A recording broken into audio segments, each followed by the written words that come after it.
Imagine owning a piece of $1 million supercar, a luxury yacht, or even prime real estate, all without being a millionaire. Sounds impossible? Not anymore. Blockchain is shattering the old rules of investing, tokenizing $30 trillion worth of real-world assets and making them accessible to everyone. It isn't just about owning sought-after luxury stuff. It's actually about building unstoppable, decentralized wealth. Stick around because this changes absolutely everything. I've come across a couple of interesting articles, one of which is to do with how real-world asset tokenization is actually redefining the luxury goods industry. And the other one is to do with tokenizing the private credit industry. So these are the two up-and-coming, very interesting real-world assets tokenization use cases potential for investors that they ought to take into consideration. Now let's go back to this luxury goods tokenization. This article talks about the real-world assets tokenization is indeed reshaping the traditional investment markets, unlocking new opportunities in sectors beyond finance, but also beyond real estate and commodities and financial instruments. So really, that has always been kind of the first wave of real-world asset tokenization. As this article shows, clearly there is appetite for branching out into other areas. It says here that tokenization has historically focused on real estate, precious metals, and even fine arts, but the ability to tokenize tangible luxury goods is now emerging as a transformative force in the industry. And this is something that I've anticipated in many of my other videos within the real-world assets tokenization space, that anything, absolutely anything that you can think of that has economic value attached potential, that in itself is a perfect candidate for real-world assets tokenization. And let's go on a little bit more under the covers of this interesting article. It says real estate, commodities, art, financial assets, and precious metals are the most commonly tokenized real-world assets. In 2024, the token market size of tokenized assets has reached $186 billion, marking a 32% increase compared to the previous year, according to a report from the Tokenized Asset Coalition. And what I find even more interesting is the forward projection estimates from various consulting firms. They're coming a sweet range of trillion-dollar estimate potential for real-world assets tokenization. Homing into this interesting chart from this consulting firm, Roland Berger, where they're envisaging tokenized assets to be projected to exceed $11 trillion by 2030, with real estate, debt, and investment funds leasing as the top three tokenized asset categories.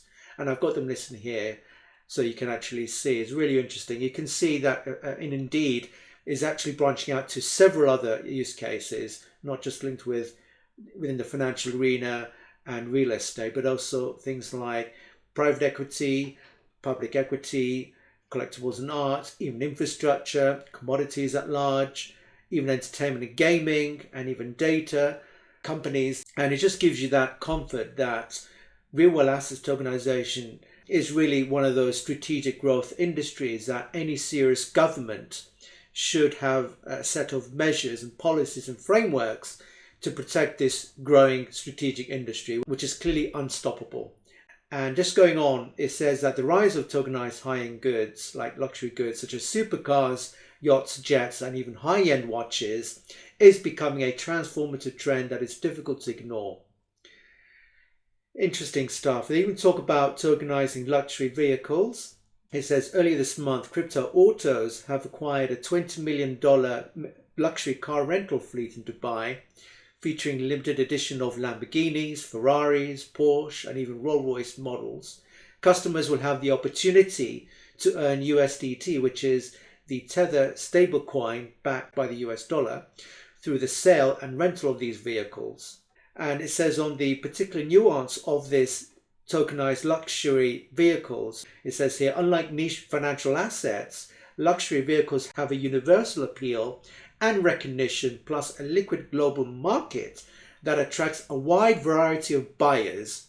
What sets supercars apart from other luxury assets, like fine art or jewelry, is their potential to generate yield through rentals or shared ownership models, transforming what was traditionally a static asset into a dynamic revenue generating investment. This is absolutely an eye-opener, because it's not just talking about once you've invested into the tokenized assets of these items like luxury vehicles, but even shared ownership models, and even the potential to earn yield, revenue earning yield as a result of lending out of your tokenized assets to borrowers out there who are willing to pay handsome amount of rental income as a result. It seems this is where the wind is blowing with real world assets tokenization, particularly for these luxurious goods arena. Interesting.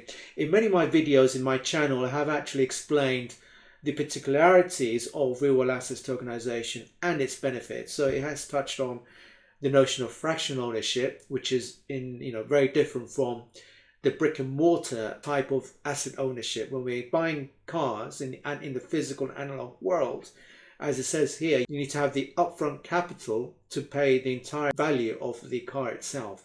It's not the case here with real world assets tokenization, because with fractional ownership, it really does broaden the net to every type of investor from different backgrounds by just paying small amounts of tokenized asset version of these luxury supercars on the blockchain. This is the unique appeal and investment attraction that it has to people out there who are considering to pass some of its wealth into luxury assets in the real world asset tokenization on the blockchain. Very, very interesting. I want to round off this article on regulatory frameworks for real world assets tokenization. Again, I've mentioned this in one of my earlier videos, which is all the more reason why you should subscribe to this channel. It does say that different jurisdictions across the globe have implemented regulations for this emerging market, enabling investor access to tokenized RWAs. It says regulatory frameworks vary widely. Dubai, Switzerland, and Singapore have emerged as favorable jurisdictions for asset tokenization, providing clear legal framework clarity and investment protections. Meanwhile, the US and the EU are still refining their RWA regulations, but we are seeing promising signs, especially within the US, under the new leadership from the President Trump administration.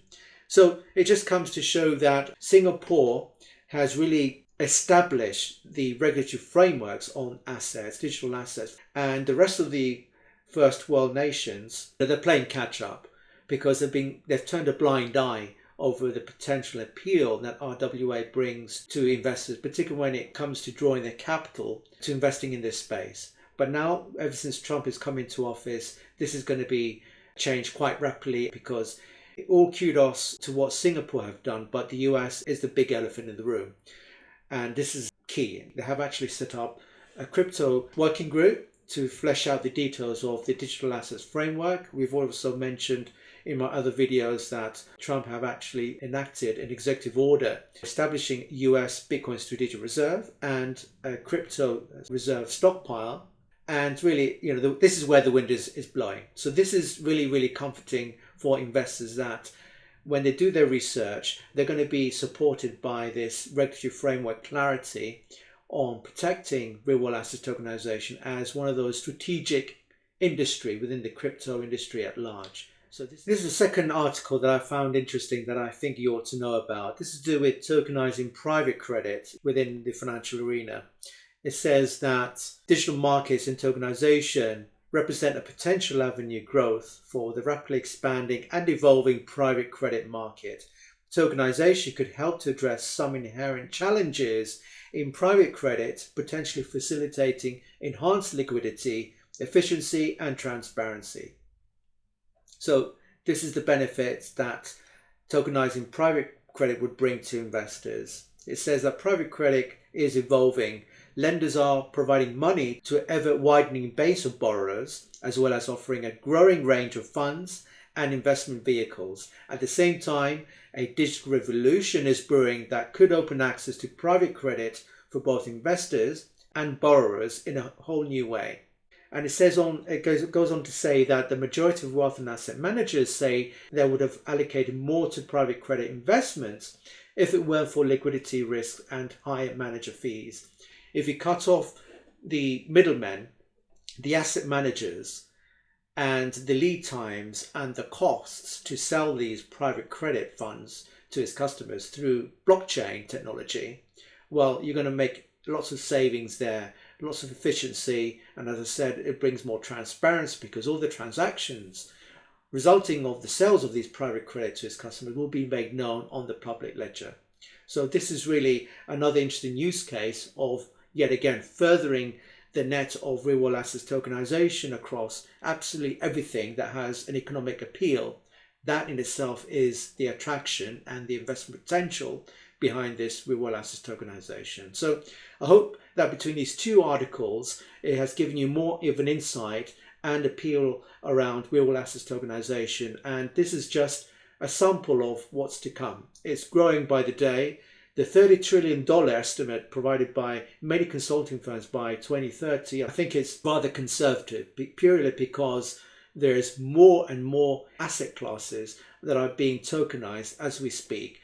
And the use case that I mentioned here today is just a sample of what's to come. So if you enjoyed today's episode, please don't forget to hit the like button and to share this video to your friends and colleagues at work. And if you haven't done so already, please subscribe to my channel, as I regularly publish interesting videos such as these, anything to do with Bitcoin, blockchain technology, and the future of finance. So I'll see you next time.